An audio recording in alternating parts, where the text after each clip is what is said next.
Kong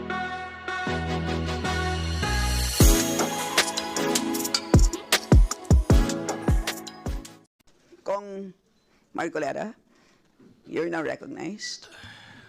Salamat po, Madam Chair.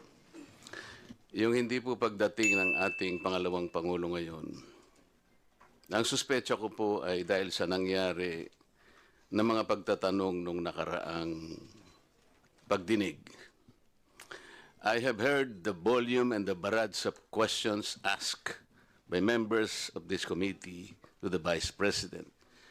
Despite the fact, Madam Chair, I heard her several times saying, I forgo the opportunity of defending the OVP budget for 2025 by question and answer, and I leave it to the House of Representatives to decide on such proposal as presented. That was the template of an answer given by the Office of the Vice President. Madam Chair, napilitan po akong mag-raise ng parliamentary inquiry. I think I have earned this. If I survive my term up to next year, I would have survived also, or I would have completed 18 years in this institution. And in this length of time, I have observed a tradition. The tradition is the two highest positions of government, namely the Office of the Vice President and the Office of the President, are not traditionally subjected to questions. I have observed this for so long a time. May I refresh the memory of the members of this committee, Madam Chair. In 2022, the Minority Leader, Honorable Libanan, citing courtesy to the Office of the Vice President, took only about 13 minutes to move for the termination of the budget of the Vice President. And after that, the Majority Leader seconded the motion. That was 2022, Madam Chair. Then 2023, no less than the Presidential son, our own Senior Deputy Majority Leader, the Honorable Sandro Marcos, stood up and invoked the long-honored tradition of according courtesy to the OVP, the Office of the Vice President. And in the same manner, he moved for the termination of the Office of the Budget, the consideration of the budget of the Office of the President, Vice President. I also recall, Madam Chair, that it was terminated. And with the full consternation of Honorable Franz Castro, who then objected, but her objections were never heard until she moved to make up record by way of manifestation her objection. But the committee collectively said, you can no longer do that because there was already a termination of the hearing. This is the time-honored tradition, Madam Chair. For so long a time, we have kept and observed this. We have upheld this tradition. My question is this committee authorized to set aside or discard the tradition? That is the question. Your Honor, such motion was not introduced in the last hearing. I am now introducing the motion, Madam Chair. I second, Madam Chair. To terminate the consideration of the budget of the Vice President, Madam Chair, on the basis of the long and time-honored tradition, Madam Chair. In order for us to respect a tradition in the same manner that we have respected the tradition here, that the first to interpolate every time is the member of the minority. That is the tradition.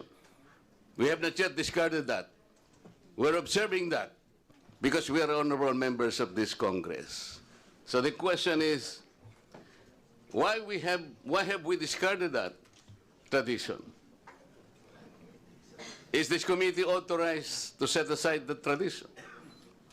If we are not able to do that, Madam Chair, then I honorably, respectfully now move to terminate consideration of the budget of the office of the Vice President, and I so move.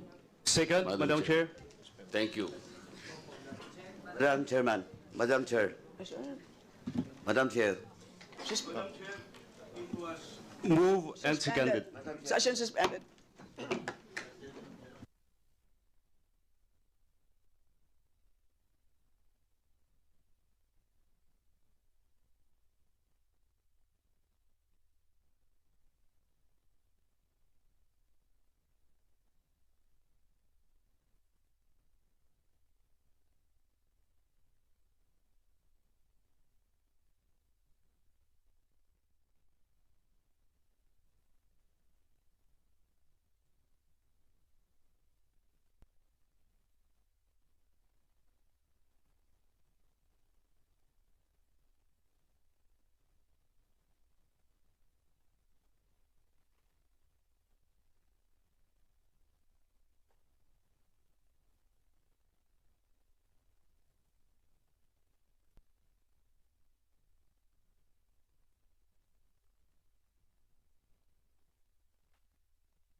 Minister man ang sino tinatanong ko, pera naman na sa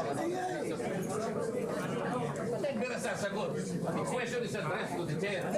Why would the members answer that? Pera. We don't have the authority to speak. Pero kung naman yung pinagsasabi mo. Why the chairman only speak? Di ba kami pwede salita? We are also member, we just the same. Dati alam mo yun.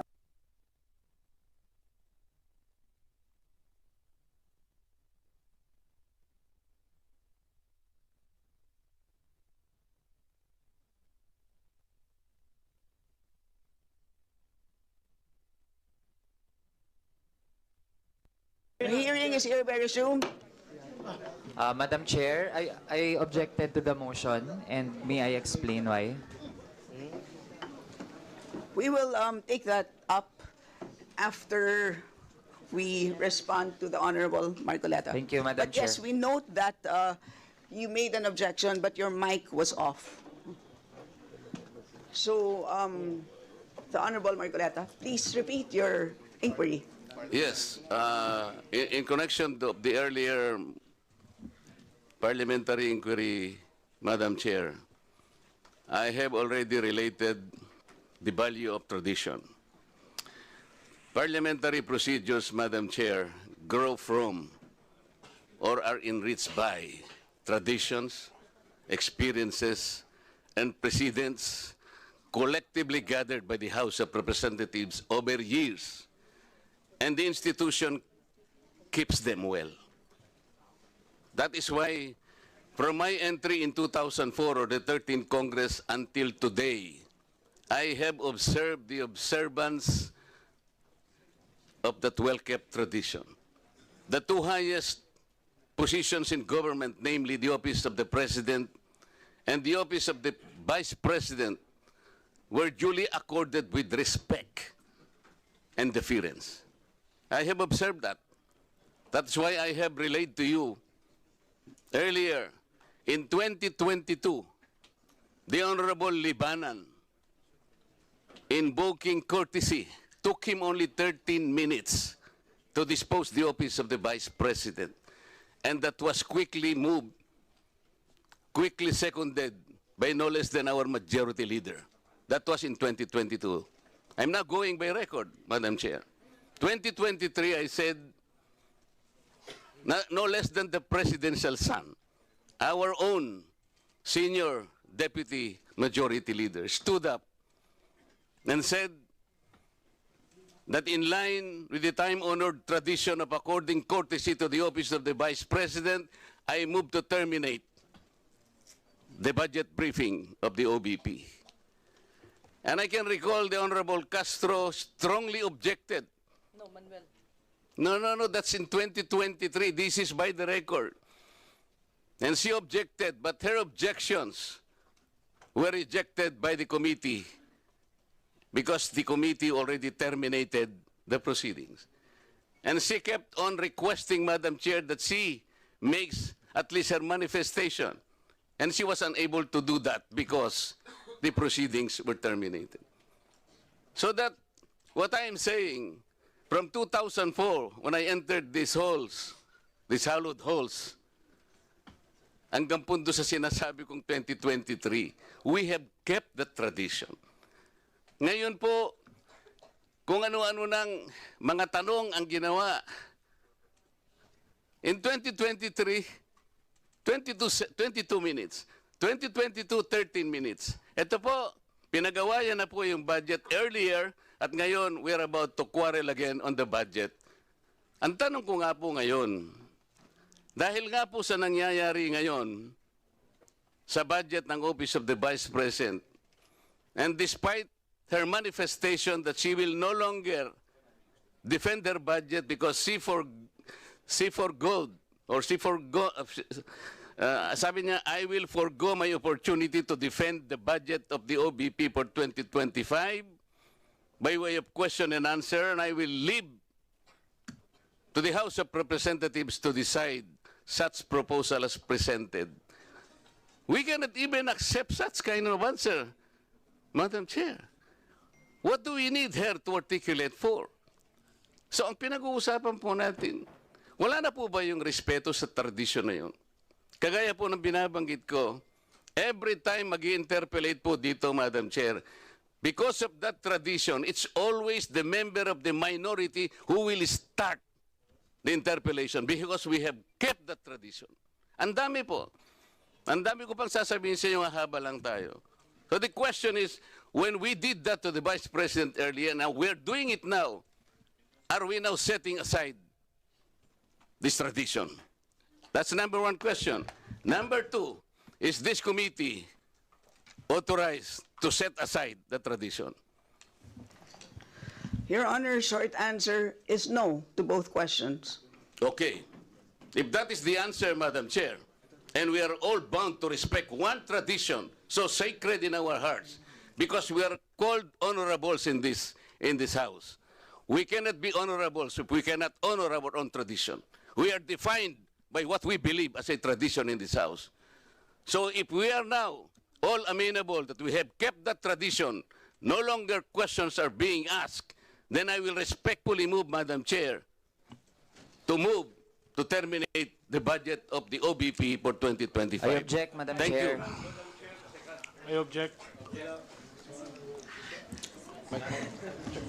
Madam Chair, I There's object. a motion to terminate the budget briefing of the OVP, but there is an objection, so we divide the House. The chair has decided to divide the House.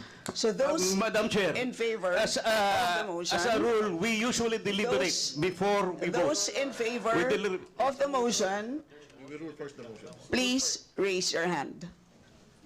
Those in favor of the motion to terminate the budget briefing of the OVP, please raise your hand.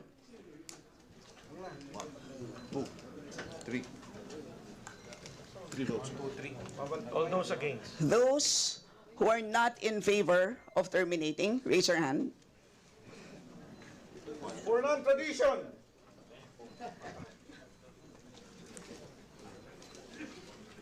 Okay.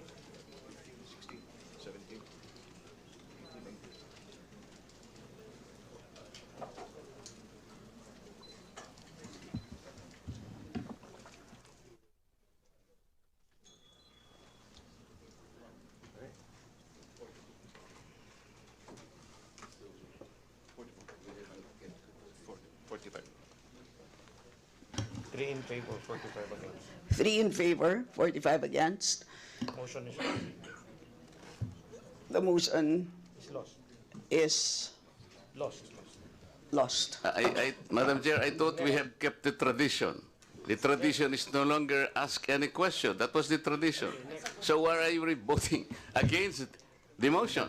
The majority of the will It's- is it's- always respect. It's The will of the inconsistent majority with is the always tradition that respected. we have already agreed to observe. So we will Yes, Madam proceed Chair. to the next. You mentioned earlier that we will keep up the tradition. You said no. Earlier, For now orderly we voted proceedings, I against. remind the members to please wait to be recognized before speaking. So, the chair now recognizes the Madam budget Chair. sponsor, the Honorable Zia Adyong, to give a recap of what transpired in the last hearing. Good morning, Madam Chair, and good morning to all the esteemed colleagues and our resource speakers.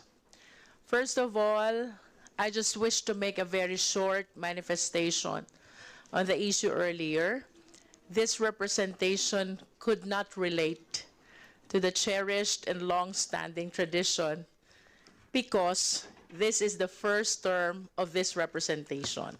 Nonetheless, I understand that by that tradition, we're supposed to extend parliamentary courtesy, and by which we're not supposed to raise questions on the budget of the OVP. However, Madam Chair, I wish to ask the committee if we will be always submitting to this tradition, what happens to the constitutional provision on public office is a public trust, and that we should always be accountable to the people. While this representation differ to the wisdom of the senior members, I wish to manifest that I, and I hope along with the new breed of legislators, are inclined to honor the tradition, contrary to the manifestation of the Honorable Marcoleta. However, Madam Chair, what happens if the tradition is not sufficient? What happens if the tradition is not effective? What happens if the tradition does not unite and instead it divides? Let us all remember that in all parliamentary proceedings, the majority always rule. And it is on this light that I wish to commend the chair for immediately proceeding to the division of the House. And when the committee voted for no, it has rendered the issue, yes, moot and academic. And I concede to the Honorable Garin that even this representation disregard this rule. That is a manifestation, Madam Chair.